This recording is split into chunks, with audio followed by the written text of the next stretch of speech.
mana murteetti dhiyaachuuf hayyamamoo ta'uu beeksisan.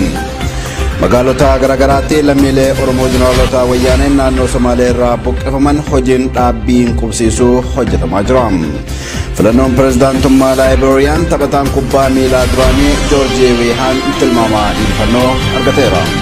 Aga badaadaa ashama harka fuunee kabajamtoota daawwattoota keenya OMN irraa oduu sa'aatii kana qabannee dhiyaanneerra aan Abdusalaam Hasan. Lammiilee qe'ee qabeenya isaanii irraa shira mootummaa naannoo Somaalee abdiilleetiin buqqifaman ammas rakkoon teenyaa jabaachaa jirti jechuun komachaa jiru. Baqattootni Harargee lixaa magaalaa Ciroo iddoo qorannoo qonnaa keessaa qubatan kunneen akka himanitti humnoonni raayyaa ittisaa Wayyaanee bakka nuti jiraannutti nutti makamuudhaan nu dursaa waraqaa eenyummaa keenya nurraa fudhachuun akka malee danqamnee jirra jechuun dubbatan. Haalli nuti yeroo ammaa keessa jirru kan duraa caalaa daangaa dabre kan jedhan baqattootni kunneen mootummaan naannoo Oromiyaatis rakkoo keenya kanaaf furmaata waaraa akka laatu gaafataniiru. Gama biraatiin immoo maqaa gargaarsaa lammiilee qe'ee qabeenya isaanii irraa buqqifamaniitiin mallaqni hawaasa naannoo irraa addatti funaaname eessaa akka goree dhabne jechuun jiraattonni magaalaa Ciroo fi naannoo isii komii qaban ibsaa jiru. Kaabinoonni maqaa koree deeggarsaatiin manneen uummataa irra naanna'uun maallaqaa funaanaa turan lammiilee Oromoo rakkoo keessatti kufan dandamachiisuun hafee faayidaa dhuunfaa isaaniitiif oolfachuu hin hayyamnu jedhan jiraattotni. Qaamonni mallaqa kana funaanan saffisaan lammiilee qe'ee qabeenya isaanii irraa buqqifamaniif galii akka taasifamus qaamni dhimmi ilaallatu hordoffii barbaachisuu akka godhus dhaamameera. Itti dabaluunis hawaasni kunneen lammiilee keenya shira diinaatiin qe'ee qabeenya isaanii irraa buqqifaman yoomillee gargaaruuf duubatti kan hin deebine ta'uu ibsuun qaamni dhimmi ilaallatu deeggarsi nuti goonu gara baankiitti akka galu to'achuu qabas jedhaniiru. Faayizaa Eliyaastuu gabaase. Hoggantootni Koongireesii Federaalistii Oromoo galmee obbo Gurmeessaa Ayyaanoo jalatti himatamaniif ragaa ittisaaf aangawoonni mootummaa naannoo Oromiyaa obbo Lammaa Magarsaa fi waahillan isaanii guyyaa boruu ragaa bahuudhaaf eeyyamamoo ta'uu isaanii beeksisan. Kun kan ibsame guyyaa har'aa abukaatoo himatamtootaa kan ta'an obbo Abdul Jabbaar Hussein ibsa mana murtii ol aanoo federaalaa dhaddacha afuraffaa lidataatiif kennaniin akka ta'es beekameera. Usmaan Baayyuu.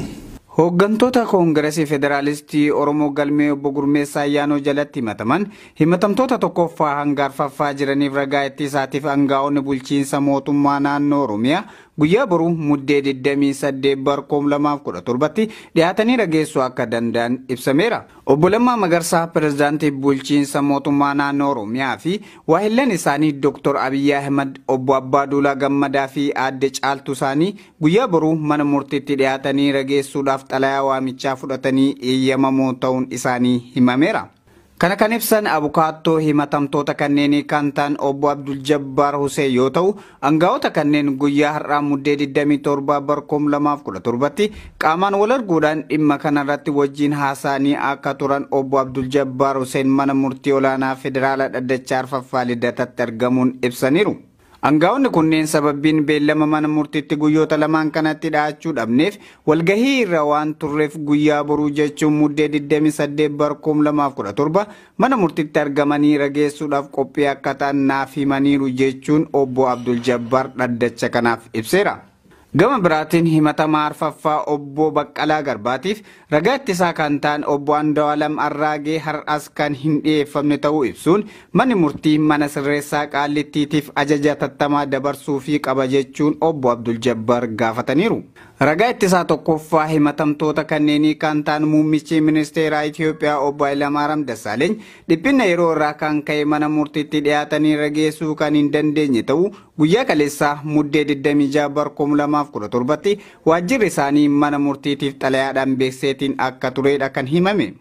Dhimma kanarratti himatamaa arfaffaa kan ta'an obbo Baqqalaa Garbaa obbo Hayilamaariyaam Dassaaleeny fedhiin dhiyaatanii yoo hin rageessine ta'e poolisiin qabamanii mana murtiitti dhiyaatanii rageessuu qabu jechuun dhaddacha kanatti iyyannoo isaanii dhiyeessanii akka turan gabaafameera. Manni murtis beellamni kan qabame guyyoota 3 waan ta'eef hanga gaafa muddee 28 2017tti eeguun beellama dhumaa irratti ajaja akka kennu ibseera jechuun gabaafameera. Godinaalee lameen Booranaa fi Gujii keessatti raayyaan ittisaa fi waraanni naannoo Somaalee qubachuun horsiisee bultoota godinaalee lameen irrattu miidhaa akkaan jabduu dhaqqabsiisaa akka jiru jiraattotni iyyatan. Gaaga'ama humnoonni kunneen dhaqqabsiisaa jiraniin wal qabatee daldalli godinaalee lamaan jidduu jiru akka qal'ates himameera. Muhammad Fantaallee jiraattota dubbisuun akka itti qindeesse. Haalli yeroo ammaa walakkeessa godinaalee Gujii fi Booranaa aanaalee Areeroo fi Liibaan jidduu jiru hedduu yaaddeessaa akka ta'e jiraattonni himatan. Akka gabaasa maddeen keenyaatti waraanni humna addaa poolisii naannoo Somaalee yeroo dheeraadhaaf aanaalee lameen gidduu qubate uummanni Oromoo godina lamaanii akka waliin qunnamneef danqaa ta'ee jiraachuutu himame. Akka jiraatan naannichaa tokko yaadan ulaatetti rakkoon kun kan cimaa dhufe erga gaafa muddee 18 dargaggoo Gujii tokko poolisiin Somaalee ajjeefteen booda guyyaa sanarraa kaasee naannoon keenya nagaa argattee hin beektu. Hawaasnis roorroof harka kennuu didee falmachuutti seenee jedhu jiraattonni. Humni addaa poolisii Somaalee kun kophaa odoo hin taane raayyaa ittisa wayyaanee wajjin ta'uun uummata naannoo hiraarsaa jira. Muddee 19 dhukaasa nama nagayaan horii ofii tikfatu irratti bananiin dhalataa godina Gujii jiraataa aanaa Gooroo Doolaa tokko akka madeessanis namni kun dubbatee jira. Bariitti aantu gaafa muddee 20 dhukaasa hawaasa nagayaa irratti roobsaniin nama 3 madeessaniiru. Dargaggoo Umar jedhamu immoo raayyaan ittisaa ajjeesuun himamee jira. Namoonni madaa'an 3 maqaan isaanii Samaarroo, Bookkoo fi Daawwid kan jedhaman jiraatan kun Oromiyaa Miidiyaa Neetwoorkitti himeera. Naannoon sun godina lamaan godina Booranaatii fi godina Gujii bakka isaan waldaan keessan gidduudhaan waraanni liyyuu poolisii teessuma godhatee godinoota lamaan uummata godinoota lamaan horsiisee bulaa akka isaan waliin qunnamne godhee gidduu san namaatti gaafa muddee 18 gurbaa tokko maqaan isaa Mucaa irraa bahee Gujiitti gara godina Booranaa deeme ajjeesee ture. Guyyaa muddee 18 ajjeesee ture. Muddee 19 ammoo weerara baneen nama tokko madeessee godina Gujii irraa aanaa Gorodoolaa ganda jiraataa ganda Gorodoolaa gaafa guyyaa muddee 20 akkasumas deebi'eetiin weerara fuudheen nama 3 madeessee ture. Nama tokko ajjeese. Mucaa horii loon tuttu Umar Takkee Mijaa'edhaan ijoollee waggaa 17 horii tuttu horii bishaan obaatti ajjeese. Akkuma uummati birmatee fi yennaan namni 3 madaa'ee namni 3 madaa'ee tokko Daawud Gaadee jedhama. Jiraataa ganda horsiisee bulaa Algee jiraataa ganda horsiisee bulaa Algee aanaa Liibaniiti. Namni lammaffaa ammoo Samarroo Godaanaa jedhama ganda horsiisee bulaa Kalaadaa jetti. Namni sadaffaa ammoo Bokkoo Niqoo jedhama. Innillee ganda horsiisee bulaa Algee aanaa Liibaniiti. Ijoollee 3 madoofte keessaa namni tokko rifariin Daawud Gaadee rifariin ashaakamanii jira. Muddee 22 nama tokko madeessanis akka jiran himamee jira. Hawaasnis tarkaanfii ittisaa fudhateen waraana humna addaa naannoo Somaalee 2 ajjeesuun haaloo baafatanii jiru. Sababa ajjeechaa hammaatetiin hawaasni naannichaa naannawa Gooroo, Booroo fi Dugdaa jiraatan walii dirmachuun ejjennoon diina dura dhaabbatanii ofirraa qolachuun lafa akka Malkaa Halluu, Malkaa Dirree, Malkaa Gubaa, Bonkorraa fi kanneen biroo kan duraan waraanni addaa naannoo Somaalee humnaan fudhatee ture harka Oromootti deeffatanii akka jiran odeeffannoon arganne ni mul'isa. Malkaa hawaasni Booranaaf Gujii horii bishaan obaafatu kan duraan irraa ittifaman Malkaa Gubaa galaana Dawwaarraa hanga Malkaa Halluutti dhuunfatanii horii isaanii bishaan obaafachuu irratti argamu. Yeroo ammaa immoo jabina hawaasni Oromoo Booranaa fi Gujii qabu kana cabsuuf mootummaa wayyaanee raayyaa ittisaa hedduminaan walakkaa godina lamaanitti buusuun qindoomina godina lamaanii hir'isuun horsiisee bultoonni godina lamaanii bishaan fi marga barbaaddachuuf rakkoo akkaan jabduu keessatti kufanii jiru. Sababuma kanaan daldalli godina lamaan jidduu jirus hedduu qal'ateeraa jedhu jiraattonni yaadanuu laatan. Yeroo ammaa kana makalaasaan bakka sun seenee bakka sun irratti qabatee jira. Uummata godina lamaanii kan isaa wal talbuun jedhu jira. Godina lamaan amma naannoo sun horsiisee bulaadhaaf bishaan barbaadaaf marga barbaadaaf hojii daldalaa barbaadaaf iddoo isaa wal bahan naannoo isaa qabatee uummati lamaan akka wal deemnee addaan kutee jirachuudha. Gargaarsi kan jiru kan maal jira jettee karaa mootummaatti yoo guddatteeyyee uummatumatti deemee walii birmata malee poolisoota dhaqanii turanii garuu poolisoota dhaqanii turanillee makalaasaan ar'ee baaseera. Haaromsi hin jiru, haaromfamee hin jiru, wantoota akkasii hin jiru. Hawaasa rakkate kanaaf immoo gargaarsi hanga ammaatti gara mootummaatiin taasifameef hin jiru. Haaromsi jedhames godina kana lamaan hin dhaqqabne. Kaabinoonni naannichaa hanga har'aatti ilaalcha moofaa hin jijjiirranne jechuun jiraattonni komii qabanis ibsatanii jiru. Magaalota Oromiyaa garaagaraa keessatti lammiilee Oromoo qe'ee fi qabeenya irraa buqqifaman deebisanii dhaabuuf hojiin jalqabbii gaarii ta'e hojjetamaa jira. Haaluma kanaan bulchiinsi laga Xaafoo laga Daadhii torban tokko keessatti mana abbootii warraa 400 qubachiisuu danda'u lafa kaaree meetira 105 qooduun ijaaraa jiraachuun beekameera. Osman Abdulateef gabaasa dabalataa akka itti dhiyeessa. Lammiileen Oromoo shira mootummaa wayyaanee fi bulchiinsa naannoo Somaaleen qe'ee fi qabeenya irraa qullaa buqqaafaman deebisanii dhaabuuf hojiin jalqabbiin gaariin magaalota Oromiyaa 10 ol keessatti hojjetamaa jira. Keessattuu magaalonni godina addaa naannoo Finfinneetti argaman lammiilee kanneen irraa abbaa warraa 1,100 simachuun deebisanii dhaabuu irratti hojiin itti deemamaa jiraachuun beekame. Hojii bulchiinsi magaalota lammiilee Oromoo deebisanii dhaabuu irratti hojjechaa jiru hawaasni magaalota kanneenis bifa boonsaa ta'een irratti hirmaachaa jiraachuun dhagahame. Haaluma kanaan godina addaa naannoo Finfinneetti kaantibaa laga Xaafoo kan ta'an adda caaltuu isaanii fi kaabinoonni bulchiinsa magaalattii keessatti argaman hawaasa qindeessuun lammiilee buqqaafaman qubsiisuuf manneen jireenyaa ijaaruu irratti hojii dinqisiifatamu hojjechaa akka jiran dubbatan. Adda caaltuu fi kaabinoonni isaan waliin jiran lafa maqaa eejansii nageenya odeeffannoo biyyoolessaatiin walitti wayyaanee humnaan qonnaan bultoota irraa fudhatan tan duula lafa seeraan ala fudhatame baankii lafaatti deebisuu jedhuun baatii muraasaan dura humna tikaa mootummaa wayyaanee harkaa fudhatamte irra qubsiisuuf hojjechaa jiran. Lafti tun damee basaasummaa tan moggaasa eejansii nageenya odeeffannoo biyyoolessaa insaa ja'amuun beekamtu hoggaa taatu torbaan tokko keessatti mana abbootii warraa 400 qubachiisuu danda'u kaaree 105 qooduun irratti ijaarsisuun hojii lammiilee qubsiisuu kan eegalame ta'uun ibsame.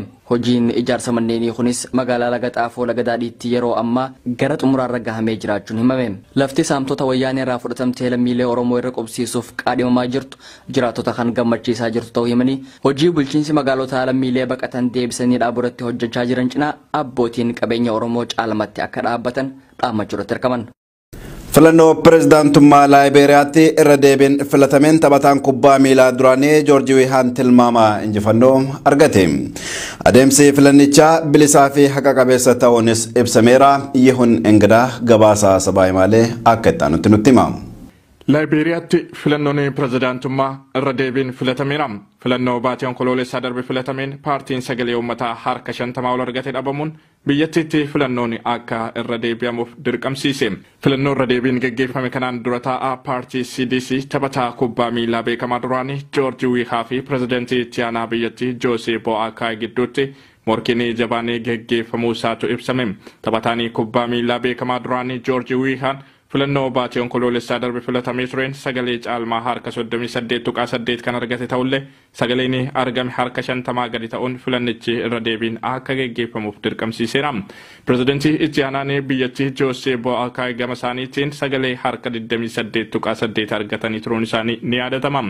Filannoo pirezidaantummaa Laayibeeriyaa onkoloolessaa darbe gaggeeffamee ture sanaan wal qabate komiinii filannichi waliin dhahamuusaa ibsu morkataa kan biraarraa dhiyaatus manni murtii waliigalaa biyyattii filannichi waliin dhahamuusaatiif ragaan ga'aa hin jiru jechuun komee dhiyaate kuffisuunsaa ni yaadatama. Biyyattiin waggoota 73 darbaniif wal harkaa fuudhiinsa aangoo naga qabeessaa keessummeessuuf hin carroomne. Filannoon ammaa kun garuu wal waraansaa biyyattii yeroo dheeraaf tureen booda pirezidaantii biyyattii gara aangootti dhufan Ellen Johnson Sirleef irraa aangoo karaa nagaa fi diimokiraatawaa ta'een fudhachuuf carraa bal'aa kan uumudha jechuun abdatameera. Jijjiirama roga maraan biyyattiin barbaadduufis murteessaa ta'uun hawaasni biyyattii bu'aasaa hawwiin akka eeggatu taasiseera. Filannoo irra deebiin kaleessaa gaggeeffame kanarratti hirmaachuuf namoonni galmaa'an miiliyoona 2,100 ta'uu jedhe koomishiniin filannoo biyyattii. Filannoo marsaa duraa waliin yoo madaalamu garuu lakkoofsi namoota filannicha irratti hirmaatanii hir'ateera. Kunis guyyaan filannoo ayyaanaan walirra bu'uu isaatiin jedhan. Filannicha kan taajjaban pirezidaantiin Naayijeeriyaa duraanii Goodluck Jonathan rakkoolee xixiqqoo mudatan irraan kan hafe adeemsi filannichaa bilisaa fi haqa qabeessa ture jedhu. Morkattoonni filannoo isaan jajjaboo lameen biyyattii raafama dinagdee mudateen jalaa baasuu fi misooma bu'uuraa haaraa ijaaruuf waadaa galaniiru. Hammam bu'aan waliigalaa ibsamuudhaa baatus bu'aa buufataalee filannoo garaagaraatti ibsaman bu'uura godhachuun filannichaa taphataan kubbaa miilaa beekamaa duraanii Joorji Wiihaan injifachuu akka hin oolle odeeffannoon kallattii garaagaraatiin ifa ta'aa jiru kan mul'isu. Joorji Wiihaan buufataalee filannoo hedduutti garaagarummaa sagalee bal'aan morkataasaa dursaa jiraachuus miidiyaaleen gabaasaniiru. Deeggartoota Joorji Wiihaarraas miira gammachuutu mul'ata. Yaanni Joorji Wiihaan gama toora Tiwiitarii isaatiin kennes filannichi injifannoo isaatiin goolabamuu akeekama. Joorji Wiihaan gama toora Tiwiitarii isaatiin maasii hiriyootaa fi deeggartoota isaa marga galateeffachuun yeroon kun yerootti biyya keenyaaf waltaane seenaa hojjechuutti eegalluudha jedhe. Haa ta'u malee hanga bu'aan filannoo waliigalaa ibsamutti deeggartoonnis ta'e morkattoonni gammachuu isaanii ibsachuurraa akka of qusataniif koomishiniin filannoo biyyattii hubachiiseera. Koomishinichi bu'aa filannoo waliigalaa har'arraa eegalee beeksisa jedhamus hanga oduun kun qindaa'etti wanti ifa ta'e hin jiru. Afrikaatti pirezidantii dubartii ishee jalqabaa kan ta'an badhaafamtuun noobeelii nageenyaa Ellen Johnson Sirleaf baatii dhufu yeroo aangoo isaanii xumuru. Qaama karaa diimokiraatawaa ta'een filatamuuf aangoo pirezidaantummaa Laayibeeriyaa dabarsanii kennuuf qophii ta'uu